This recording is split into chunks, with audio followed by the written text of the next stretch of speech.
devidamente e agradecer de imediato a presença marcante do nosso companheiro Richard Simonetti.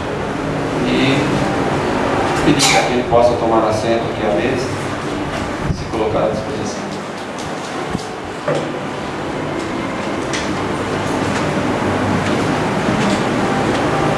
Conversando com ele, relembramos que há 9 anos ele esteve aqui conosco. Também tivemos uma presença marcante da família espírita jundiaense, como hoje. Então eu particularmente agradeço imensamente os nossos irmãos trabalhadores aqui do Peraz, que proporcionaram esse instante para todos nós. Muito trabalho, muita dedicação dos meninos aí que estão na esteira aí dos trabalhos espíritas da nossa casa. Nós vamos fazer a nossa prece inicial para criarmos aquele ambiente elevado, para que o nosso companheiro Richard Simonetti tenha nessa noite um amparo espiritual pleno e possa nos transmitir o valioso conhecimento espírita que ele nos traz. E que nós possamos, nessa preparação, estar em condições de assimilar esse conhecimento. Que tenhamos ouvidos de ouvir, como nos ensina Jesus. Então vamos todos elevar nosso pensamento a Deus, nosso Pai amado, e rogar: Senhor, abençoa esta casa, que o vosso amor, Pai querido, impregne em nossos corações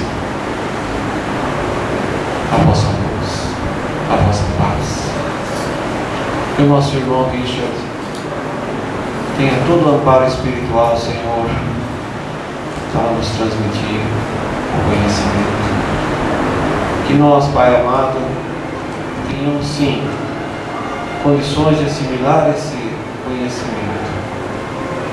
E mais do que isso, que ao sairmos daqui, levemos conosco toda a inspiração, todo o estímulo superior, para que possamos aplicar em nossas vidas. Amado Deus, que a vossa paz, o vosso amor se derrame sobre essa casa. Que assim seja.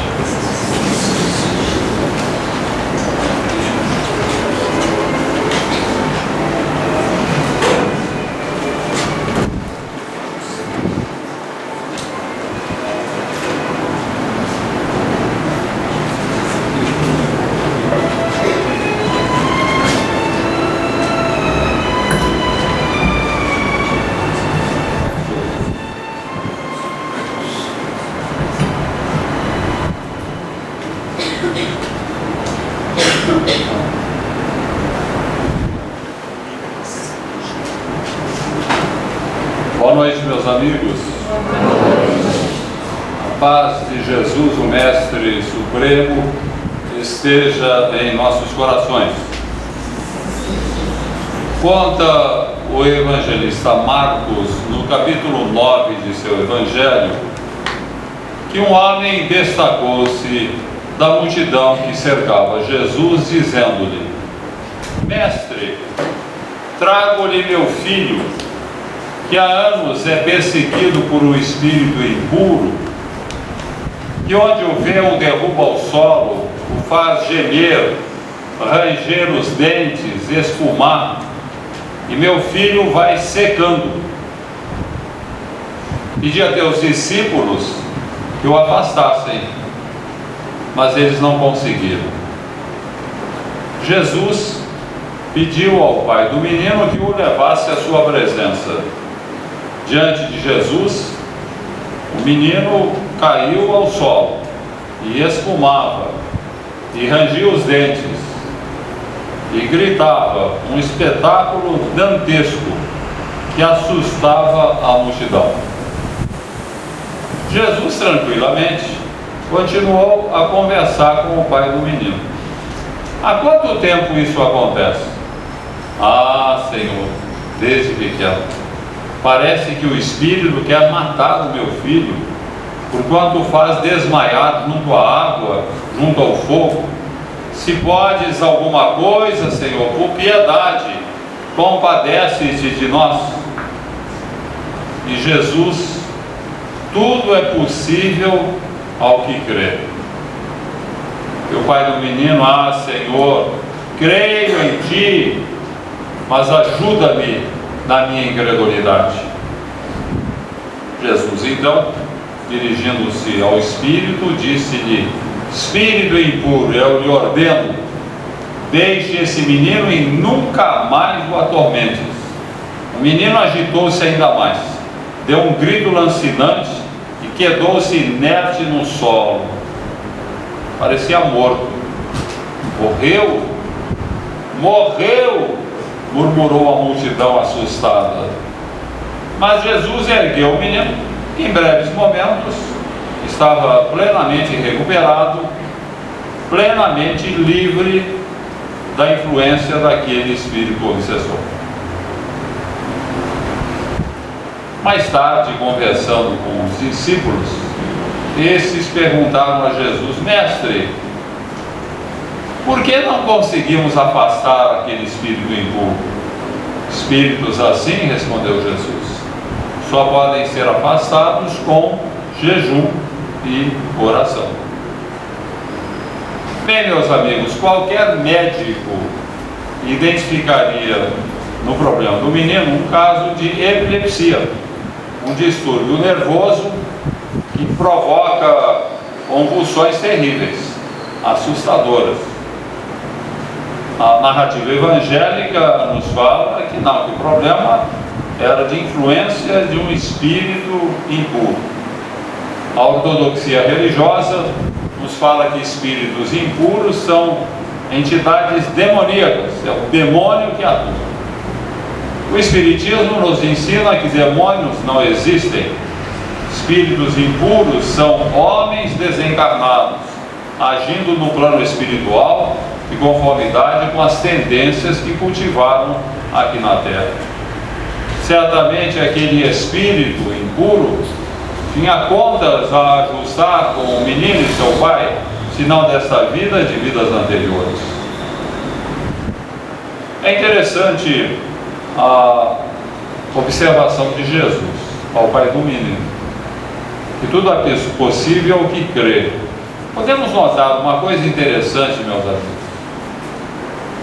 Frequentemente no Evangelho, Jesus vincula a cura à fé. A tua fé te salvou, dizia ele aos beneficiários de suas curas. Vai, a tua fé te salvou. Jesus parece que determina que é preciso ter fé para ele beneficiar as pessoas. É como se ele estivesse premiando a fé. Se você acreditar no que eu faço, eu lhe curarei. Se não acreditar, não será curado. Não, Jesus não faria isso, ele não estaria premiando a fé. Simplesmente o mestre demonstrava que a fé é necessária para que possamos receber benefícios espirituais. Porque a fé é que estabelece a sintonia. O próprio tratamento espiritual no centro espírita, na base de magnetismo, é fundamental a fé.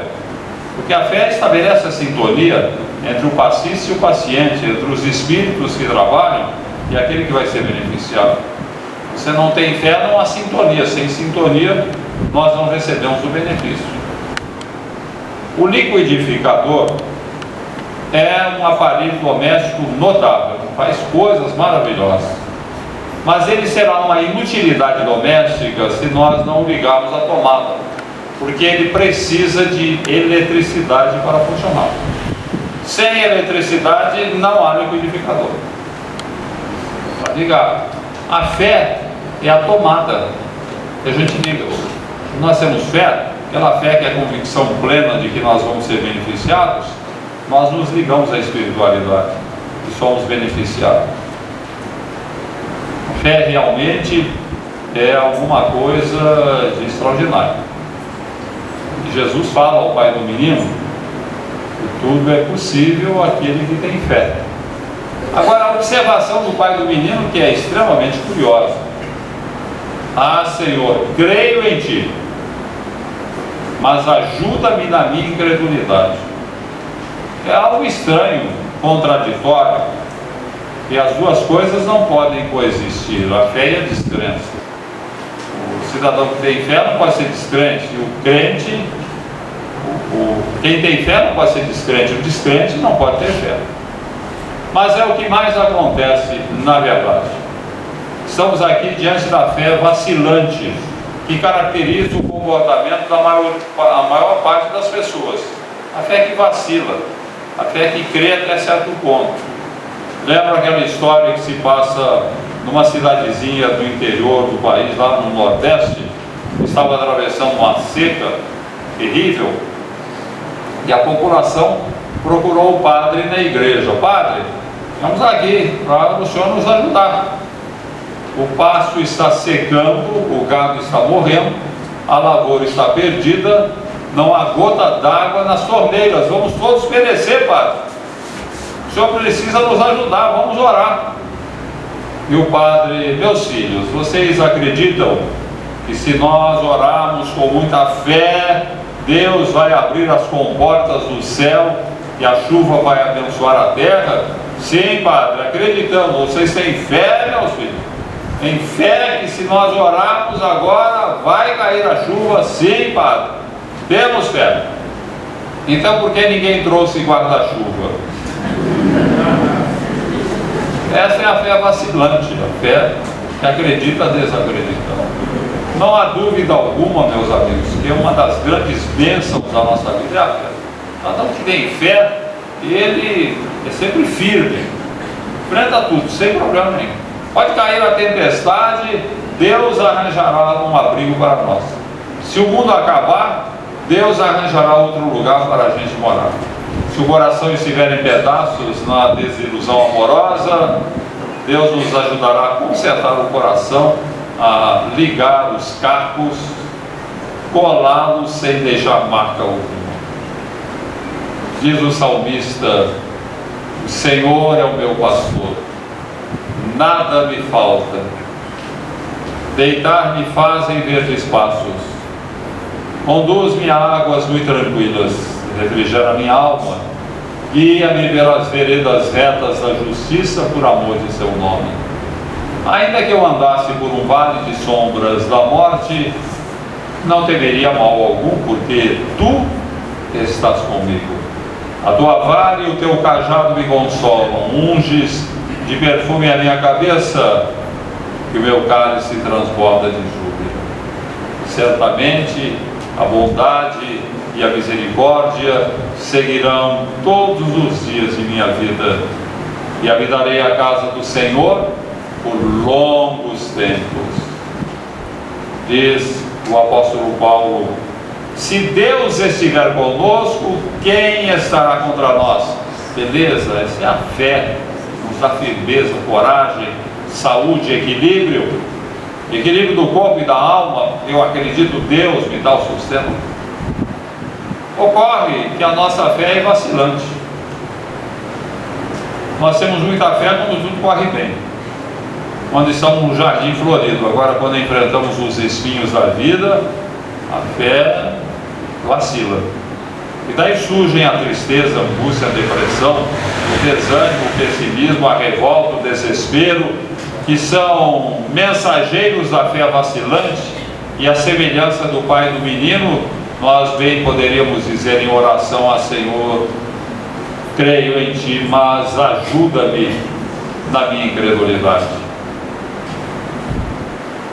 Jesus diz aos discípulos que para afastar espíritos impuros daquela natureza é preciso jejum e oração. Interessante a observação de Jesus.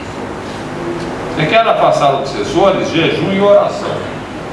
Naturalmente, o jejum a que se refere Jesus não é o jejum de alimentos. Se assim fosse, os pobres, aqueles que vivem abaixo da linha da pobreza, submetidos a um jejum permanente, não por escolha, mas por carência de alimentos, seriam santas criaturas.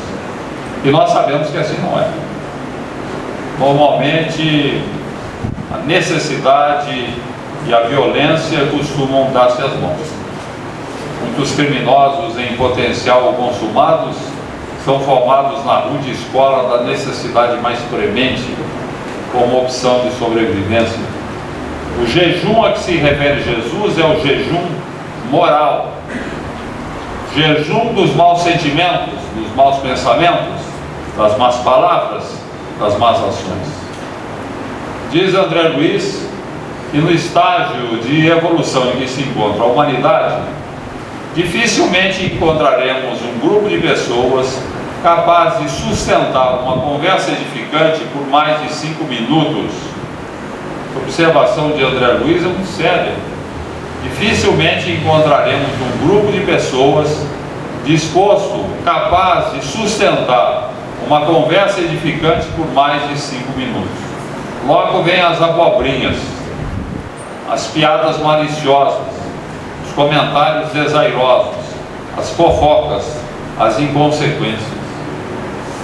As pessoas não conseguem sustentar a conversa edificante. Temos um confrade que, quando ele se vê numa situação dessa natureza, ele pede licença e se retira. Quando a conversa começa a entrar para as abobrinhas, ele vai embora. E quando lhe perguntam o porquê desse comportamento, ele fala: eu estou de jejum. Jejum de fofocas, jejum de comentários desairosos, jejum de más palavras. Ele leva muito a sério, é dirigente de reunião mediúnica, e leva muito a sério uma observação de Paulo na Epístola a Tito: linguagem sã e irrepreensível, para que o adversário se envergonhe e nenhum mal tenha que dizer de nós. Bem, Jesus fala que para afastar espíritos impuros é preciso jejum e oração. A oração é outro grande recurso. Aquela oração verdadeira, que é um exercício do coração e não um exercício de palavras, dos lábios. Orar não é repetir palavras, mas Jesus com o coração vale mais do que 1000 rezas. Importante que o coração, temos o sentimento e realmente sintamos a vibração da oração para que sejamos beneficiados. Lembro a história edificante de um preto velho, escravo africano. Escravo africano, negócio complicado.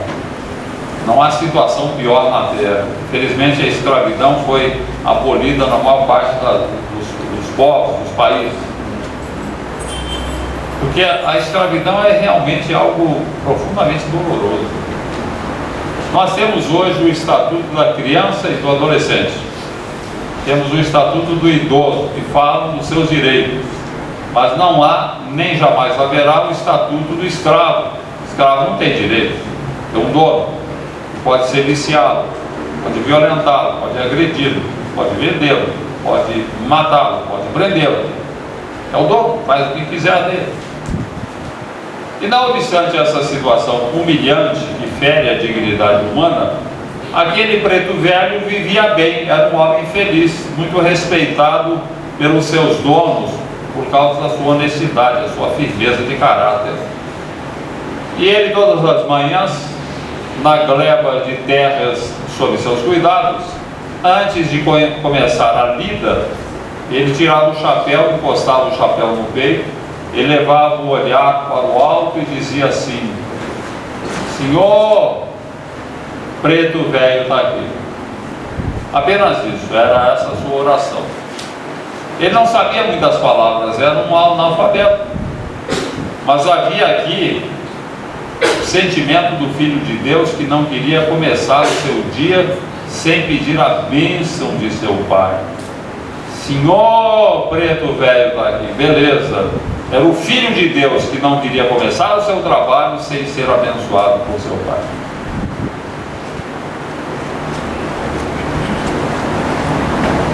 Bem, meus amigos, imaginemos que o pai do menino e seu filho entrassem numa máquina do tempo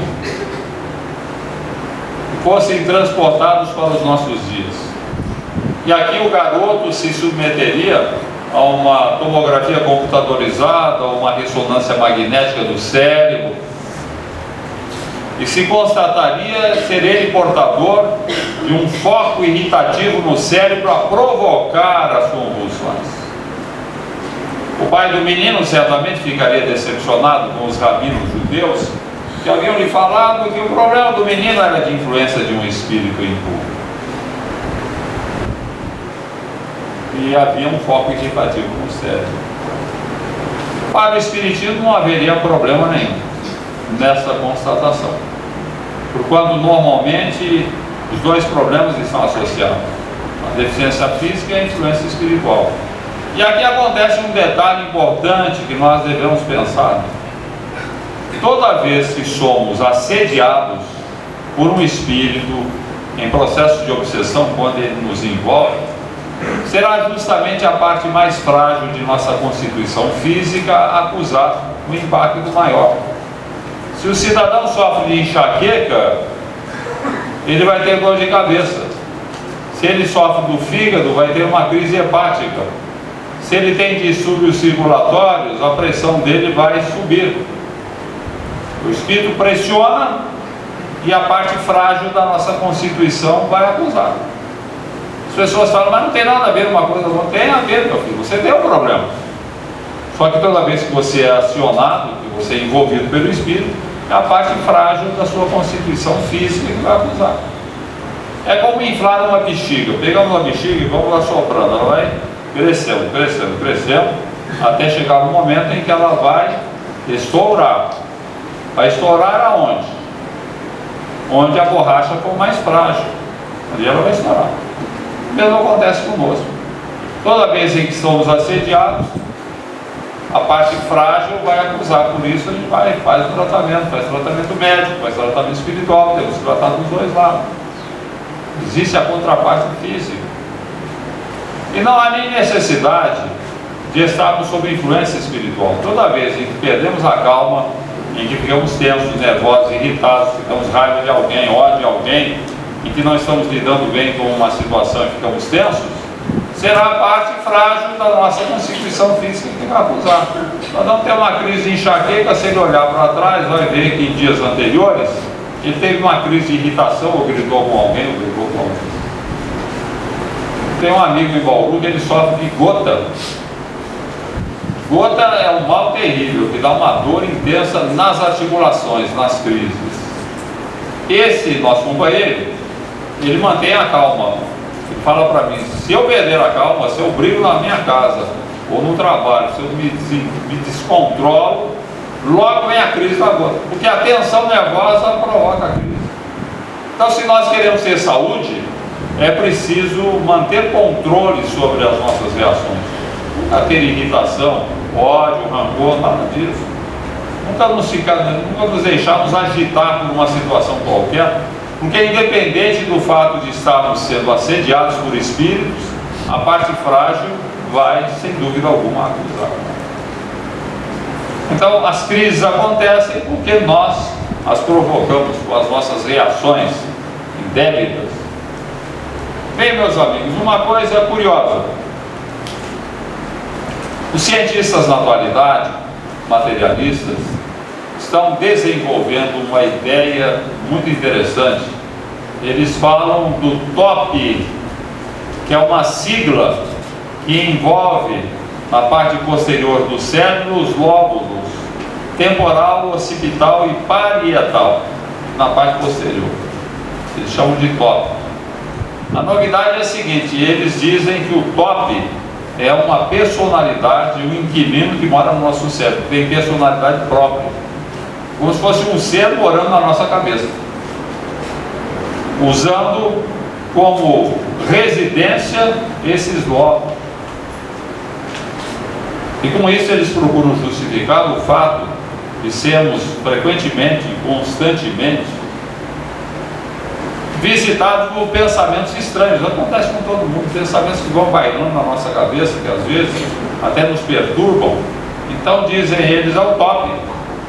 Nós podemos até estabelecer contato com esse inquilino que mora no nosso cérebro, prestando atenção aos pensamentos, quando não são próprios, quando não são fruto do exercício do nosso raciocínio. Veja aí, o Top está falando com você, preste atenção. Pode até dar um recado para o Top: olha, eu estou aqui, à sua disposição, pode falar que eu ouço. E é interessante que, no propósito de reduzir os fenômenos mediúnicos, de influência espiritual, a meras manifestações do nosso cérebro, esses nossos irmãos estão confundindo a manifestação dos espíritos com a ação de um indivíduo que mora na nossa cabeça, que seria o Top. A doutrina espírita nos esclarece de uma forma muito mais tranquila sobre o assunto. Na questão 460 do Livro dos Espíritos, Kardec pergunta: a par dos pensamentos que não são próprios, outros haverá que sejam sugeridos? Diz o mentor: vossa alma é um espírito que pensa, não ignorais que frequentemente muitos pensamentos vos ocorrem a um só tempo com relação ao mesmo assunto, e não raro contrários uns aos outros? Pois bem, no conjunto deles tendes de mistura os nossos com os vossos pensamentos. Daí a incerteza em que vos vedes, é que tendes em vós ideias contrárias a se combater. O mentor espiritual está dizendo que esses pensamentos que surgem na nossa cabeça são produzidos por espíritos que nos acompanham, e todos nós temos sensibilidade para captar esses pensamentos.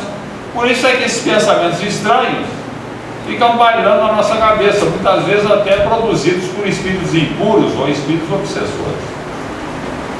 Agora, a ciência materialista, que não acredita na existência e sobrevivência da alma, claro que ela vai dizer sempre que é alguma coisa da nossa cabeça, que não tem nada a ver com algo exterior. A parapsicologia materialista fala do inconsciente para explicar uma série de fenômenos que não encontram explicação se nós não admitirmos a existência dos espíritos. Então, a parapsicologia materialista fala que o inconsciente é um Deus que nós temos dentro de nós, capaz de realizar prodígios e de responder a qualquer pergunta que seja formulada. Ele é um Deus, ele responde a qualquer pergunta. Carlos Embaçaí, o grande escritor e polemista espírita de saudosa memória, ele tinha uma expressão interessante. Ele falava: os cientistas falam que tudo é fruto do inconsciente, que se manifesta a uma entidade, é o inconsciente que está disfarçadamente se manifestando. E o Embaçaí dizia o seguinte: é um velhaco. O inconsciente é um velhaco, é um mentiroso sem vergonha. Porque ele nunca fala que é o inconsciente do médium, ele sempre fala que é um defunto que está se manifestando. Agora, e quando o Top, ou inconsciente, se põe contra nós, hein? Quando ele nos assedia, e quando ele nos sugere ideias infelizes, e quando ele quer nos levar ao suicídio, e quando ele nos derruba na depressão, por que isso? Porque o inquilino do nosso cérebro, que mora de graça na casa mental, haveria de se pôr contra o proprietário.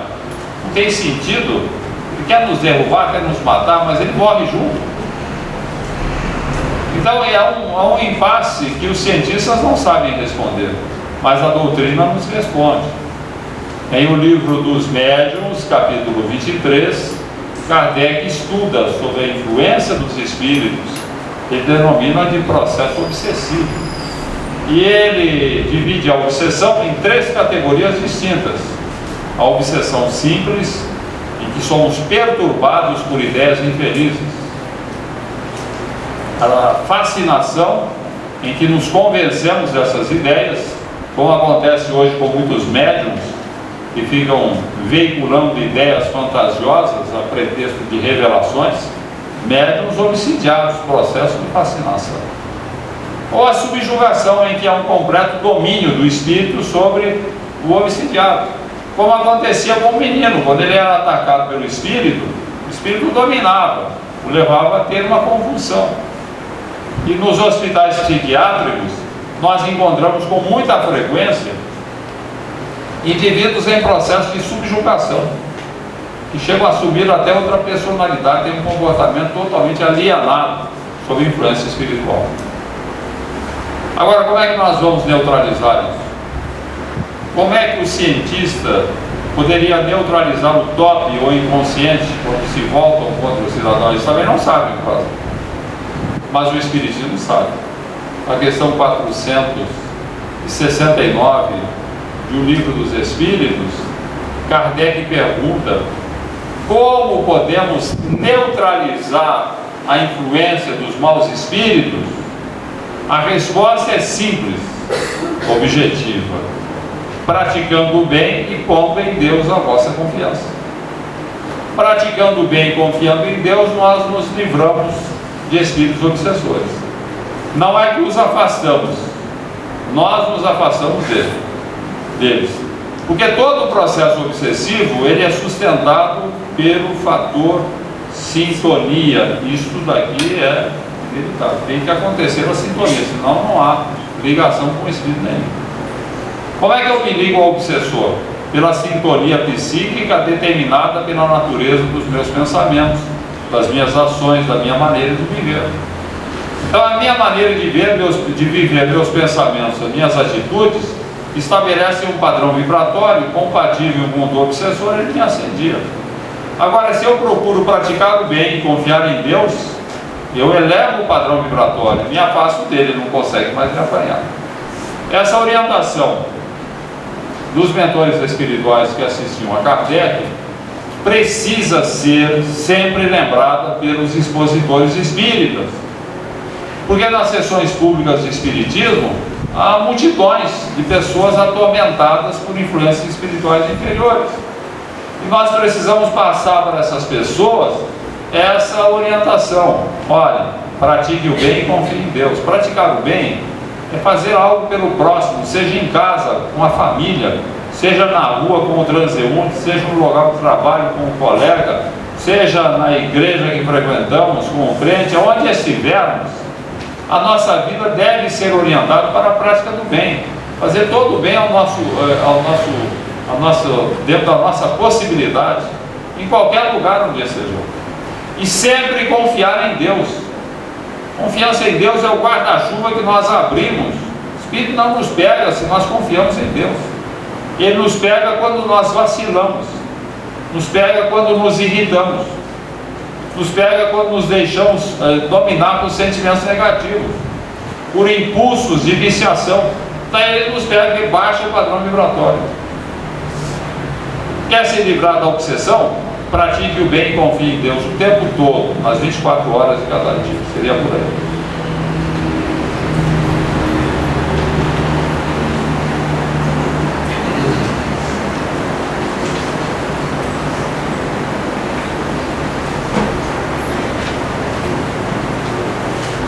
Ainda com questões envolvendo o cérebro, o século XXI está sendo chamado o século do cérebro. Modernos instrumentos de pesquisa permitem hoje literalmente ver o cérebro funcionando. Antigamente nós tínhamos a tomografia computadorizada que permitia uma fotografia do cérebro. Hoje, com a ressonância magnética e outros aparelhos, o cientista vê o cérebro em funcionamento. E através de outros aparelhos ele consegue examinar todas as estruturas cerebrais de tal forma que ele pode ver registros no cérebro determinando o tipo de comportamento do indivíduo, se ele é sensível aos vícios, se ele vai ser um viciado, se ele vai ter câncer em determinada época da sua vida, se ele vai ter uma vida longa ou breve. Parece que está tudo registrado no cérebro. O cérebro seria computador, o programa de computador determinando o que vai ser no indivíduo. Vai daí que se desenvolveu na atualidade nos meios científicos a ideia de um paralelismo neuropsicofísico, segundo essa ideia, nós somos o nosso cérebro. Está tudo registradinho no nosso cérebro. O que nós vamos ser, as nossas tendências, a nossa vocação, doenças que vão surgir, o nosso cérebro seria o comandante de tudo. Bom, com base nessas ideias, os cientistas desenvolvem teorias muito interessantes. Um cientista desenvolveu a ideia e publicou a respeito do assunto de que a infidelidade conjugal é um recurso da natureza para perpetuar as espécies, ou particularmente a espécie humana. Ele quer dizer o seguinte: quanto maior a promiscuidade sexual, maior a possibilidade de nascerem crianças, perpetuando a espécie humana. Então eu imagino, com base nessa teoria, o marido que está sendo processado pela mulher, que quer um divórcio litigioso.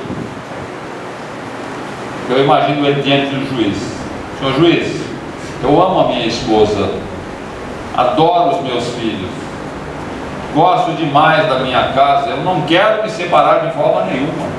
Eu sei que eu não posso pular a cerca, eu não devo trair a minha mulher, mas não sou eu, senhor juiz, é o meu cérebro. O cérebro, ele é que me induz a pular a cerca, eu não tenho culpa. Com base em ideias assim, nós podemos justificar qualquer deslize de comportamento humano, qualquer comportamento antissocial. Eu imagino o ladrão, o larápio, diante do juiz: senhor juiz, eu sou um homem honesto, temente a Deus, sei que é pecado roubar, mas são os meus neurônios, das profundezas do meu cérebro, eles gritam o tempo todo: roubar, roubar, e eu não resisto. Sou eu, são os neurônios. Meu cérebro, diz o bebum, é uma esponja etílica. Se não encharco com água que o passarinho não bebe, ele não me dá sossego. Então, com base nessa ideia de que o cérebro comanda tudo, você explica qualquer tipo de comportamento. Como não poderia deixar de ser, isso é um prato cheio para aqueles que combatem o Espiritismo. Como se o Espiritismo cultuasse outro Deus, que não o Pai comum de amor e misericórdia revelado por Jesus, outro ideal que não vem de todos os homens. Já vi fundamentalistas religiosos combatendo a reencarnação com base nesse paralelismo. Está vendo? A ciência demonstra que há um paralelismo neuropsicofísico. O cidadão, de acordo com o arranjo do cérebro, ele tem as suas tendências, a sua maneira de ser, não tem nada a ver com experiência do passado. Interessante, esses nossos irmãos, para combater o espiritismo, estão caindo no materialismo. Se tudo é cérebro, cadê Deus? Onde é que está Deus? Onde é que está a justiça divina? Afinal, Deus está sujeito à biologia? Deus pega os elementos hereditários e os joga como quem joga dados, e de conformidade com a combinação pode nascer o santo ou o facínora, o gênio ou o retardado mental, o atleta ou o paralítico, o virtuoso ou o vicioso. Afinal, Deus está sujeito à biologia, ou a biologia é um instrumento de Deus? Claro, a biologia é um instrumento de Deus, quem fez a biologia foi Deus. E pergunta-se: o nosso cérebro é o gerente do nosso espírito? É ele que determina tudo?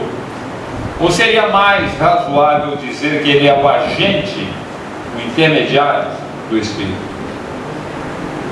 O cérebro não é gerente, é agente. E aqueles que combatem a doutrina espírita com base nessas ideias estapafúrdias cometem um pecado fundamental: não conhecem espiritismo. Tenho tido a oportunidade de ler até livros combatendo o espiritismo, cujos autores não se deram ao trabalho de estudar a fundo a doutrina. Como é que você vai criticar uma ideia que você não conhece a fundo, nas suas minúcias? Por que você pode combater uma coisa se você é ignorante em relação a essa coisa? É o pecado cometido por aqueles que combatem o espiritismo, porque se dessem ao trabalho de estudar a doutrina, verificariam que essa questão do paralelismo neuropsicofísico está perfeitamente explicada na questão 370 de O Livro dos Espíritos. quando Kardec pergunta se é o cérebro que faz as funções morais e intelectuais do indivíduo. E o mentor espiritual diz que nós não podemos confundir efeito com causa. Não é o cérebro que faz as condições morais e intelectuais do espírito que reencarna, é o espírito que reencarna que faz as condições do cérebro. Então as pessoas estão confundindo efeito com causa.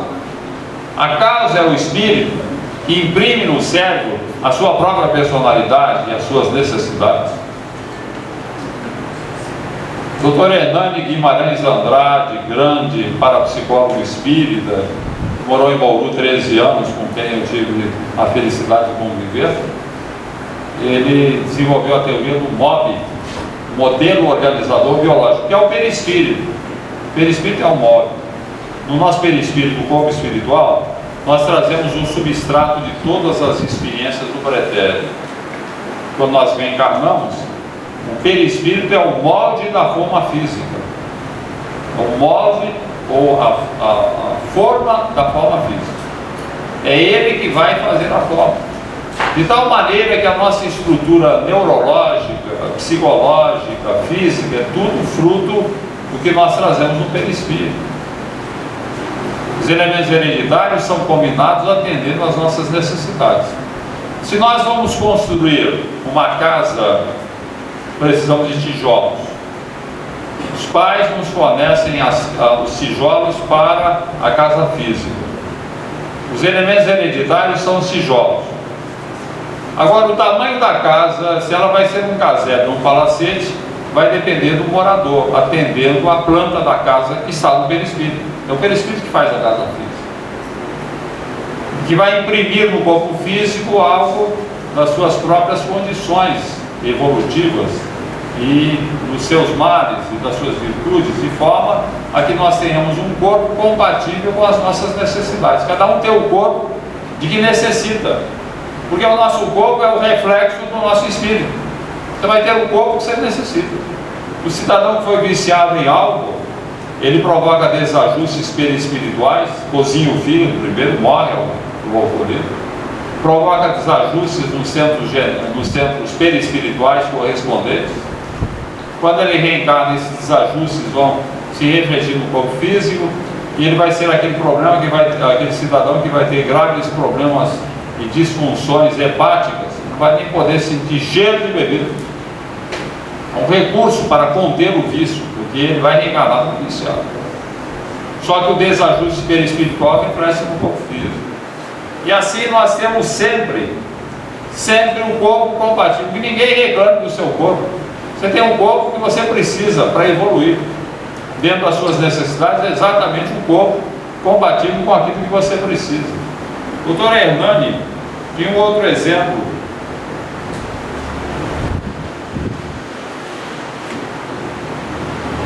Muito interessante. Ele dizia assim: você pega a limalha de ferro é o ferro em pó praticamente. Coloca em cima de uma folha de papel. Aí você pega um ímã e bota embaixo. O que vai acontecer? A limalha vai se movimentar e vai assumir a forma compatível com o campo magnético do ímã. A imagem é perfeita. Quando reencarnamos, a limalha de ferro são os elementos hereditários. O ímã é o perispírito, que vai agregar e combinar esses elementos hereditários de conformidade para atender às suas necessidades evolutivas, para que nós tenhamos um corpo compatível com essas necessidades. E assim que nós vamos aprendendo o que devemos e o que não devemos fazer, recebendo sempre de volta o que nós fizemos no passado, e tendo sempre um corpo compatível com as nossas necessidades. Surge uma dúvida daqueles ainda que não aceitam muito a reencarnação: se nós reencarnamos para colher o que semeamos de errado no passado, sofremos as consequências do mal que praticamos, por que é que não lembramos? Um prisioneiro que vai cumprir pena na prisão, ele sabe porque está preso. Ele vai ter até condição para se conformar, né? Eu roubei, matei, é justo que eu esteja preso. Mas eu estou preso no sofrimento, num corpo mirrado, na doença, os problemas que estou enfrentando. Estou pagando dívida, estou pagando que dívida? Que eu não sei nada a respeito do assunto. É a grande crítica que fazem à reencarnação. Mas as pessoas, se estudassem o Espiritismo, saberiam que o esquecimento do passado é uma bênção, não é uma maldição, não é uma complicação. Imaginemos, nós já vivemos aqui na Terra centenas de vezes. Já fomos o asiático, o africano, já fomos o sul-americano, o norte-americano, o europeu, já fomos branco, já fomos preto, já fomos amarelo, já morremos velho, morremos criança, já fomos homem, já fomos mulher. Agora imaginem se nós lembrássemos de todas essas existências numa sobreposição existencial. Você lembra de tudo, ficaríamos doidos, não suportaríamos. Nem o nosso cérebro físico tem condições para isso, porque ele só tem registros para aquilo que passa pelos 5 sentidos: tato, paladar, olfato, a visão e a audição. Por isso que quando nós encarnamos, esquecemos do passado, porque não há registro no cérebro. Quando a pessoa lembra uma existência passada, há casos de exceção em que a literatura psíquica nos fala muito a respeito disso. Ela não lembra de uma existência, é um transtorno na vida dele. Às vezes até de tratamento psiquiátrico, porque está lembrando de uma existência. Há uma sobreposição, de repente seus pais não são seus pais, ele não mora ali, ele não é o seu José, é o Mané, como é que fica? É um negócio complicado. Imaginemos lembrar de tudo. Então o esquecimento do passado é uma bênção.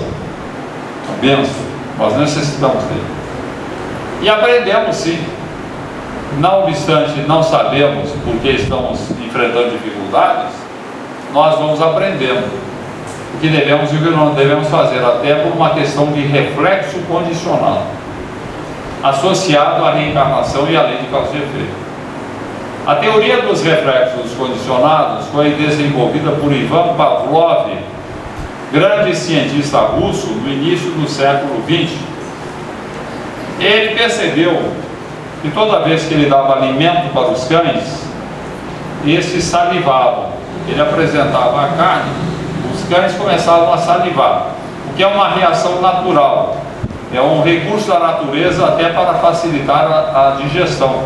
A saliva ajuda na digestão. Quando o animal vê o alimento, ele está faminto, ele começa a salivar.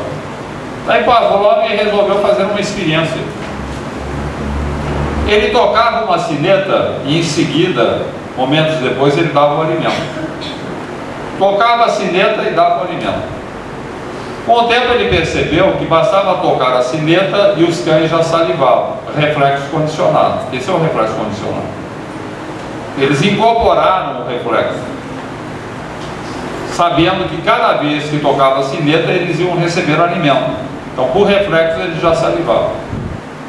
Uma ideia, para nós termos uma ideia a respeito do assunto, uma história interessante envolvendo o zelador de uma casa paroquial que detestava gatos.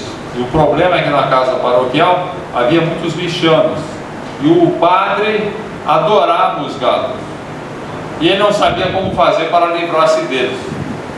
Um dia ele deu sobre os reflexos condicionados, a teoria de Pavlov, e ele resolveu aplicar a teoria nos gatos para se livrar deles. Então o que ele fazia? Ele começou preparando uma lauta refeição de sardinha, alimento preferido dos gatos, chamava a gataiada, uns 20 gatos, no pátio, servia a sardinha. Quando os gatos começavam a comer, ele pegava um chicote, falava alto e bom som: Deus seja louvado, e mandava ver em cima dos gatos, judiava dos gatos que fugiam apavorados. E ele foi repetindo isso. Dava o alimento, o gato começa a comer, Deus seja louvado, e vai louvado em cima dos gatos. Até chegar o momento em que os gatos assimilaram o reflexo condicionado. Bastava ele falar Deus seja louvado e a gataiada fugia apavorada. Quando ele achou que o condicionamento estava bom, ele procurou o padre. Padre, eu acho que nós estamos com um problema com os nossos gatos. Problema, meu filho? Por quê? Eu acho que os nossos gatos são filhos do demônio. Que é isso, meu filho? Gatos são filhos de Deus? Mas esses gatos, eu garanto para o senhor que eles são filhos do demônio. Mas por que você está falando isso? Porque toda vez que eu evoco o nome de Deus, eles fogem apavorados. Não acredito, o senhor vai ver. Levou o padre até o pátio, serviu a sardinha. Quando os gatos começaram a comer, ele falou alto e bom som: Deus seja louvado. Gataiada fugiu apavorada. Foi assim que ele convenceu o padre a se livrar dos gatos. O reflexo funcional. Reflexo funcional é uma coisa interessante, assim que a gente vai aprender. Por exemplo, imaginemos uma jovem promíscua, gosta de sexo, tem uma vida desregrada, cheia de vício, está grávida, ela provoca o aborto, está grávida de novo, faz outro aborto, totalmente inconsequente, uma vida totalmente desregrada. Quando ela desencarna, em face da sua inconsequência, ela vai para uma região de sofrimento tranquilamente, que faz um estágio depurador no umbral, sofre muito, até que ela é recolhida no hospital da espiritualidade, é tratada e é preparada uma reencarnação para ela. Ela reencarna, só que os desajustes perispirituais que ela traz vão se refletir no corpo físico, dando origem a uma série de males. Ela poderá ter esterilidade, frigidez sexual, tendência para câncer nos órgãos reprodutores, infecções renitentes, uma série de problemas ginecológicos, fruto do que ela fez de errado no passado. E assim, por reflexo condicionado, ela irá aprendendo que aquele tipo de comportamento não é interessante. Numa outra vida, ou ainda nesta vida mesmo, ela vai ser mais comedida. Nós aprendemos assim por reflexo condicionado. De repente você percebe que aquele tipo de comportamento não lhe é interessante. Você não tem aquele, você não sabe nem explicar porquê. Às vezes a pessoa não tem nem orientação religiosa, mas determinado comportamento ela não faz. Por quê? Ela já sofreu as consequências do passado. O reflexo, ela sabe que aquilo não é interessante. Mas há um detalhe importante que devemos levar em consideração. Nós não temos necessariamente que passar por caminhos espinhentos para saber que eles ferem os nossos pés. Podemos evitá-los. O ideal seria por aí. Deus, em sua infinita misericórdia, nos tem proporcionado condições para elegermos os melhores caminhos. Desde as culturas mais remotas, lá na antiguidade, em países como o Egito, a China, a Índia, desde o mais longínquo país e a mais remota civilização, tivemos missionários, espíritos que vieram ensinar o povo, em nome de Deus, os melhores caminhos, para evitar os espinhos. E há determinadas épocas na história da humanidade, quem fala isso é Kardec, em O Evangelho segundo o Espiritismo, em que a humanidade atinge um patamar de desenvolvimento que permite que ela receba uma revelação divina. De um conjunto de ensinamentos que não interessam a um povo apenas, mas a todos os povos. E que não interessam a uma época apenas, mas que têm caráter de perenidade, são eternos. E segundo Kardec, a primeira revelação divina que nós recebemos foi na tábua dos 10 mandamentos da lei, recebida por Moisés no Monte Sinai, onde está registrado aquilo que não nos é lícito fazer. Em resumo, não matar, não roubar, não mentir, não trair, não cobiçar, não cometer adultério, não fazer fofocas, enfim. É a revelação do não. O que nós não devemos fazer, consubstanciando a revelação da justiça. Revelação de Moisés é da justiça. Os nossos direitos terminam onde começam os direitos do próximo. Você pode fazer o que você quiser, desde que você não prejudique o semelhante. Passa-se algum tempo e vem uma outra revelação. Em Moisés, o que não fazer, justiça. Em Jesus, o que fazer? Amor. Amor a Deus acima de todas as coisas, ao próximo como a nós mesmos. Fazer ao semelhante o bem que gostaríamos nos fosse feito. Então percebamos as duas revelações, que elas se harmonizam E a de Jesus já engloba a primeira revelação, porque fazer ao próximo o que nós queremos que não seja feito implica em não fazer ao próximo o que não queremos para nós. Justiça em Moisés, amor em Jesus. Com o Espiritismo, a terceira revelação. O Espiritismo é essa bênção de Deus que nos dá uma visão muito objetiva das realidades espirituais. Tem uma visão de onde viemos, porque estamos na Terra, para onde vamos, porque sofremos, porque enfrentamos problemas, porque ficamos obsidiados. Está tudo explicadinho no Espiritismo.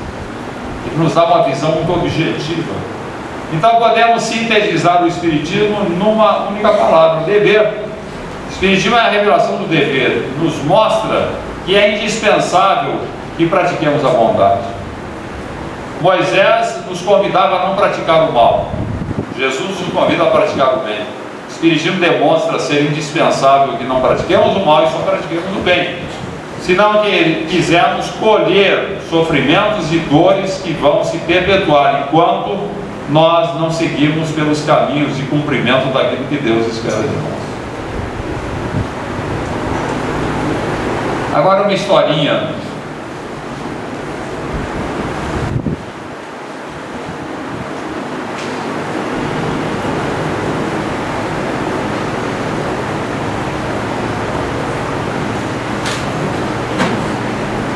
Uma historinha para a qual eu desejo chamar a atenção dos pais, que têm crianças pequenas, dos evangelizadores.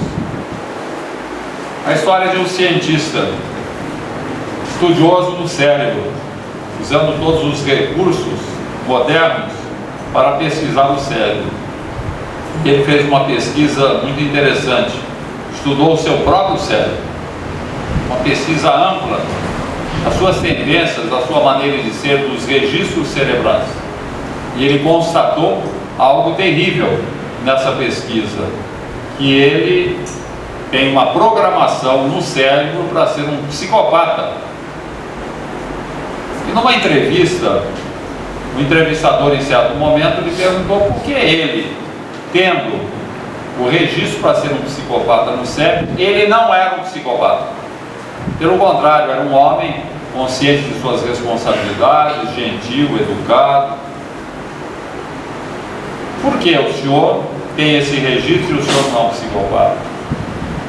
A resposta dele eu acho sensacional. Ele diz assim: creio que foi porque eu recebi muito amor no meu lar. Eu fui uma criança muito feliz. Meus pais deram-me muito carinho, muito amor durante toda a minha infância. Eu acho que foi o amor de meus pais que neutralizou os registros do meu cérebro. Para os meus pais, eu não sou um psicopata. Isso é uma revelação. Na verdade, confirma a revelação espírita, que está contida na questão 383 do Livro dos Espíritos, quando Kardec pergunta por que o homem tem uma infância tão prolongada. Não sei se todos aqui já perceberam, mas o homem tem, talvez, não sei se seria a mais prolongada, mas é uma das mais prolongadas. Até os 7 anos, o espírito não completou o processo reencarnatório, ele está acordando. E ele vai acordar em definitivo até os 14 anos. Até os 7 anos ele está dormindo. Começa a acordar dos 7 aos 14. Então por que esse período tão longo, em que inclusive o espírito reencarnado fica na dependência total dos adultos? A resposta do mentor é sensacional.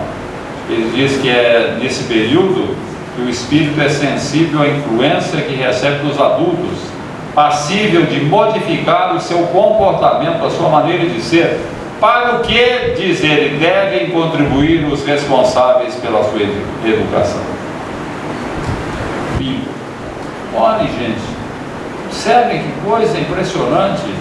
O mentor espiritual está dizendo que você pode ter um psicopata como um filho, mas ele não precisa ser um psicopata se ele receber uma educação adequada, uma orientação adequada e, sobretudo, muito amor no lar, tem que ter muito carinho com a criança. E aqui eu lembro a necessidade de botarmos Jesus na vida das crianças. Se nós queremos dar o melhor para os nossos filhos, não há nada melhor do que Jesus. Os ensinamentos evangélicos trabalham o espírito da criança no sentido de que ele possa superar as suas próprias tendências inferiores. Evangelização nas igrejas, nos templos, no centro espírita, ótimo. Assim como nós levamos a criança para a escola, para que ela possa se preparar para enfrentar o desafio da própria subsistência, temos que levá-la para a orientação religiosa, para que enfrente os desafios que ela vai enfrentar sob o ponto de vista moral e espiritual. Então nós temos que fazer a iniciação da criança. O centro espírita tem que se organizar para dar aulas de espiritismo e de moral cristã, para preparar os pequenos a fim de enfrentar bem os desafios da vida. Agora, não podemos esquecer que instrução nós recebemos na escola, a educação é no lar, na base do exemplo. Não adianta nada ir para uma escola de evangelização se os pais fazem o contrário do que a criança vai aprender. Os filhos terão a tendência de fazer o que os pais estão fazendo e não aquilo que está aprendendo. Então é preciso que os pais, no propósito de ajudar os filhos, também se enquadrem, também frequentem, também participem, também trabalhem em favor da própria renovação, sempre usando Jesus como base. Eu acho uma coisa muito interessante, eu observo muito, acho que todo mundo aqui, se prestar atenção, vai observar isso. Nós temos um certo constrangimento de falar em Jesus fora dos círculos religiosos. Numa conversa informal entre colegas de profissão, alguém lembra de Jesus? Surge um assunto qualquer e alguém diz assim, ó, tem uma parábola de Jesus que explica bem. Ou mesmo na rua, entre colegas, entre amigos, ou no lar, quando surge um problema, alguém lembra de evocar Jesus? Ó, Jesus ensinou que a gente deve fazer assim. Não fazemos. Porque temos constrangimento, porque não estamos habituados, não estamos familiarizados com o Evangelho. As pessoas nem conhecem o Evangelho, não tem familiaridade nenhuma. Como se Jesus tivesse falado de coisas do céu. Jesus fala de coisas da terra. Quem fala de coisas do céu é o Espiritismo. Quem fala de coisas da terra é Jesus. Todas as suas parábolas, lições, ensinos, exemplos estão voltados para a vida na terra. E nós temos a obrigação de familiarizar os nossos filhos com o Evangelho. Lá no Evangelho, Evangelho no lar, chamado Evangelho no lar, beleza, a reunião da família uma vez por semana. Uma vez por semana você vai reunir com seus filhos. Vão abrir a reunião com uma prece, fazer uma leitura de um livro que versa sobre o Evangelho. Vamos conversar a respeito, vamos evocar acontecimentos de atualidade. O Evangelho explica à luz do Espiritismo. Então é isso que vai familiarizando a família toda, não apenas os filhos, com o Evangelho. Como é que eu vou praticar o Evangelho se eu não o conheço, se não estou familiarizado com ele, se tem constrangimento em falar dele? Isso é fundamental para que os nossos filhos, seja qual for aquilo que está registrado no cérebro, para o bem ou para o mal, nós possamos atuar e melhorar, principalmente no período infantil, para que os nossos filhos enfrentem os desafios da vida superando as próprias limitações. E uma coisa que eu acho fundamental, não esqueçamos desse empenho de apresentar aos nossos filhos aquela professora muito boa, uma professora ótima, magistral, excelente, que nos acompanha o tempo todo, que jamais nos larga. Uma professora muito severa, enérgica, aparentemente enérgica até demais, mas ela é indispensável no estágio de evolução em que nos encontramos. É essa professora que vai nos buscar quando nós nos transviamos, é essa professora que nos coloca de joelhos quando esquecemos de Deus. Essa professora nos é apresentada por José Petitinga, notável lidador espírita baiano, já desencarnado. E Petitinga escreveu um poema para nos apresentar essa mestra incomparável, dizendo assim: quando nasci, nasceste, anunciaste minha vinda ao mundo com um gemido, e nunca mais de mim te separaste. Sempre juntos os dois temos vivido. Conheço a tua garra e tu conheces meus desejos, minhas fraquezas, tudo. És tu que arrancas de minha alma as preces, tu que me obrigas a um bramiço inútil. Minha sombra não és, percebo agora. Mas a sombra exige claridade, e eu te vejo e te sinto a toda hora, a luz do sol em plena escuridade. Se acaso o riso incauto vem de mim se aproximando, teu vulto ameaçador também diviso ao lado dos seus passos despreitando. Parece que te abrasa ardente zelo por tudo que me segue e me procura. Tudo em mim tem a marca de teu selo, ideias, sensações, amor, ternura. Até os meus mais secretos pensamentos, se ós espreitas, rancorosa e fria, negas aos meus rudes padecimentos a extrema unção bendita da alegria. Quem, pois, és tu que tanto me acabrunhas? Quem és? Se me acompanhas como amante, por que cravas as largas unhas no peito meu sem forças arquejante? Quem és? Bem sei quem és. Bem sei quem és. És a dor inexorável. És a estrela polar de minha vida, és minha companheira inseparável, enquanto o mal em mim achar guarida. Quando, porém, em seu lugar do mal, o bem surgir triunfante, dourando o meu futuro, tu me deixarás dizendo: amigo, avante, pode seguir sozinho, agora és puro. Jesus nos abençoe.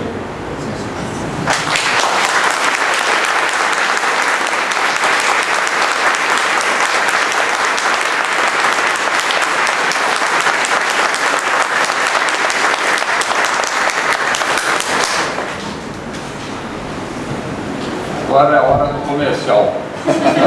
Só um minutinho, gente. Eu acho importante alguma coisa a respeito do material que eu trouxe aí. Estamos lançando, foi lançado no começo do mês passado, o livro Depressão, uma história de superação. É um romance. Eu entendo que o grande mal do século XXI, não há dúvida nenhuma, é a depressão. Calcula-se que 30% da humanidade já teve, terá ou virá a ter depressão. É um número muito grande. Se considerarmos 7 bilhões de habitantes, seriam 2 bilhões e 100 milhões de pessoas que já tiveram, que vão ter ou terão depressão. E nós sabemos que a depressão está muito associada à influência espiritual, sem dúvida nenhuma. Existe o problema que a pessoa traz, existe o problema que a pessoa adquiriu pelo seu comportamento, existe o problema induzido por espíritos obsessores. Foi tratado por todos os lados. E essa história é a história de um médico, interessante médico, um homem muito inteligente, muita cultura, com depressão, uma terrível depressão, envolvendo coisas que ele fez em vidas anteriores, coisas que ele fez nessa vida. E o livro todo é a luta dele no sentido de superar a depressão, tendo a ajuda de mentores espirituais, do centro espírita que ele começou a frequentar. É um livro didático, onde nós procuramos transmitir espiritismo na mesma medida em que a história vai se desenrolando. Acho que a história é a melhor forma de transmitir conhecimento, sem dúvida nenhuma. Mas vamos colocando o pensamento espírita. Só um exemplo do que a gente aborda, procurando explicar certas coisas que as pessoas não sabem. Por exemplo, esse médico, ele começa a frequentar o centro, em determinado momento ele começa a ter sono nas palestras. E toda vez que ele abre um livro espírita, ele tem sono. E ele comenta com o orientador dele no centro, que estava com aquela dificuldade. O orientador explica, é simples. Se você tem um perseguidor espiritual, você começa a se interessar pelo espiritismo, que vai ajudá-lo a libertar-se da sua influência. O que vai acontecer durante as horas de sono? Ele vai submetê-lo a processo de hipnose, com condicionamento pós-hipnótico, a sugestão pós-hipnótica. O espírito fala assim para o obsidiado: Toda vez que você abrir um livro espírita ou for ouvir um assunto sobre espiritismo, vai lhe dar sono. É sugestão pós-hipnótica. O que acontece é que muita gente começa a frequentar o centro e não sabe tudo. A maneira de vencer isso é insistir, orar muito, porque a sugestão pós-hipnótica ela tem que ser realimentada. Se a pessoa consegue melhorar o comportamento, ter uma sintonia melhor, orar, não sendo realimentada, com o tempo ela vai desaparecer. Esse é um exemplo, eu procuro apenas demonstrar que a ideia é transmitir conhecimento espírita, sobretudo. Como nós podemos melhorar a nossa vida, inclusive, conhecendo esses detalhes todos. Né? Então, depressão, uma história de superação, já estou dizendo no título que o médico ficou bom. Né? O romance espírita dá tudo certo no final. Ele sara, da depressão, beleza. E também um movimento que nós estamos fazendo em Bauru, a editora lá, é um movimento de gravação de palestras, que depois são comercializadas em CD e DVD. A palestra de hoje, Cérebro, Agente ou Gerente do Espírito, ela foi gravada em CD e DVD. Então, numa caixinha, a pessoa tem um CD para ouvir no rádio do carro, que hoje cada vez mais a gente fica parado no trânsito, não é para ouvir palestra. E o DVD é para você ver e ouvir em casa. Então tem essa palestra séria, uma palestra de amanhã que nós vamos fazer sobre a morte também, trouxemos gravada. E uma palestra que vamos fazer em Santa Bárbara do Oeste sobre os poderes da mente humana, que é uma receita de vida, também trouxemos, temos vários títulos aí sobre obsessão. Para aqueles que estiverem interessados, o preço é R$25. Tanto as palestras, a caixinha com as duas palestras, quanto os livros, é preço único para facilidade de troco. Todo esse material custa mais de 25. Estamos vendendo, porque a principal finalidade, inclusive, é a divulgação. Temos o mostruário lá, amanhã cedo também estaremos, para quem estiver interessado. E desculpem o comercial, né? Só para o pessoal saber o material que a gente está trazendo, tá bom? Obrigado. Obrigado.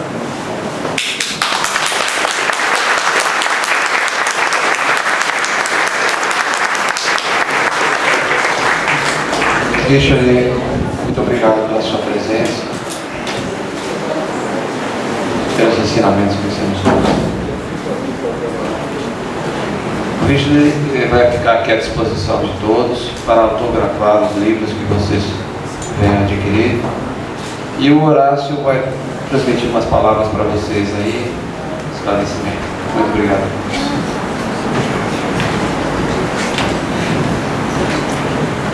Boa noite a todos.